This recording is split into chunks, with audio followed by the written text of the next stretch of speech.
The driver's seat is empty. A 40-ton military truck barrels down a Saudi Arabian highway at 60 miles per hour with nobody inside. No hands, no feet. Just an empty cab steering itself through desert traffic. May 2024. Exercise Native Fury. The U.S. Army finally tested the technology they'd spent 12 years and hundreds of millions of dollars developing. Autonomous military trucks. The solution that was supposed to end convoy casualties forever. The press release called it a success. But 3 months later, the Senate Armed Services Committee started asking very uncomfortable questions. Because what happened on that highway reveals why the technology that works perfectly in every demonstration keeps failing when it matters most. And the answer isn't what anyone expected. Iraq, 2007.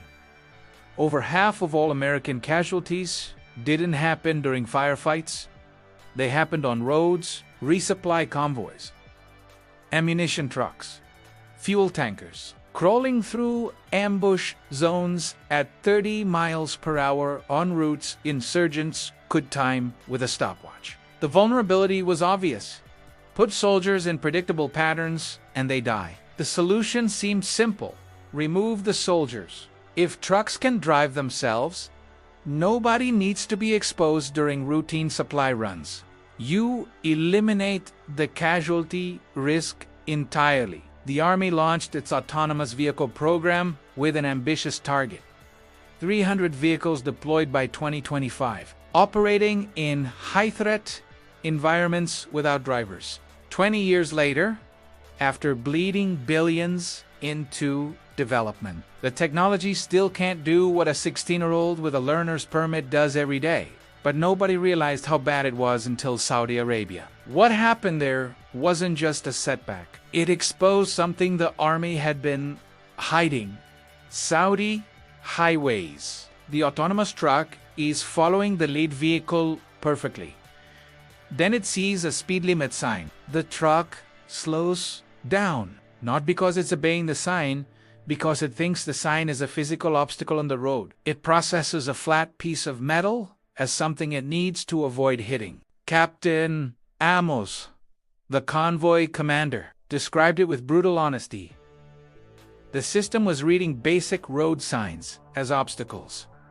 Not some of them, all of them. Every merge warning, every directional marker, every speed limit, the truck treated them like walls it needed to dodge. But here's what makes it worse. To operate these trucks safely, the Army had to impose restrictions that defeated the entire point. A human operator sat in the driver's seat the whole time, ready to take control. The trucks moved slower than normal traffic. Escort vehicles surrounded the convoy. The system that was supposed to reduce manpower and increase speed required more soldiers and slower movement than regular convoys. After 12 years of development, the autonomous trucks performed worse than the old way. But the Army claimed this was just a software issue that could be fixed. That's when people started digging into what the software actually was. The Robotic Technology Kernel RTK, 12 years in development, hundreds of millions spent.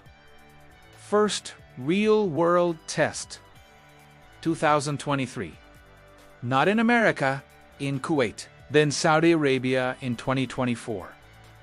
Total collapse. Michael Kadioks, director of the Army's Ground Vehicle Systems Center, admitted the truth. After 12 years, they still didn't know when the software should trust itself. The Senate noticed their 2025 defense bill said it bluntly commercial companies already make autonomous vehicles that work. So why is the Army still funding this? Waymo navigates city traffic. Tesla handles highways. Military systems with bigger budgets can't do either. Here's the question that breaks everything. If commercial tech is better, why doesn't the Army just buy that instead? Because there's something about combat that commercial vehicles can handle. And the Army is about to learn that the hard way. Faced with full autonomy's failure, the Army tried something simpler. Leader, follower, one human-driven truck in front. 3 unmanned trucks following behind. They tested it. It worked in exercises. Defense contractors delivered the vehicles. October 2025, the Army ordered $89 million worth of autonomy-ready trucks. Marketing said one crew could control 9 trucks. In controlled conditions, it worked perfectly. Then tactical operations exposed the fatal flaws. No GPS in urban environments. No line of sight during evasive maneuvers. Wireless links jammed in combat. The UK military tested the same system in Afghanistan. Their conclusion: it works for less demanding resupply roles on secured routes. Translation: works where you don't need it. The Army had just spent $89 million on technology that only functions in safe conditions. But wait, if the vehicles work in demonstrations and contractors are producing them, why aren't thousands rolling off assembly lines right now? That's where the story gets even worse. October 2025. A USA exposition. Oshkosh unveils production-ready autonomous vehicles. GM showcases next-gen tactical trucks. Rheinmetall delivers prototypes. Max celebrates its 500th autonomous-capable delivery. The technology exists. The vehicles work in demonstrations. Production lines are running, so where are the thousands of autonomous trucks the Army promised? Major General Glenn Dean revealed the truth. Budget constraints will force picking only one vendor. And even if approved, soldiers won't see vehicles until 2027 or later.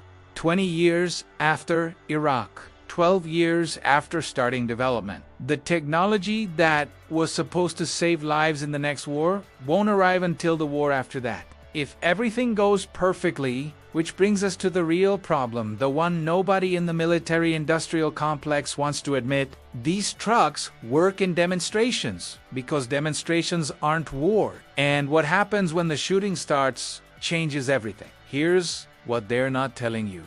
Will military trucks drive themselves in future wars? Yes, but not how anyone imagined. They'll operate on secured rear routes between ports and supply bases, barely more dangerous than civilian highways. They'll use leader-follower with nearly as much manpower as regular convoys. They'll work on missions that are already safe. What they won't do: operate where GPS fails, navigate urban combat, distinguish threats from civilians, or handle chaos. The Army's own Native Fury assessment says it clearly: enhances but does not replace. The UK was more direct.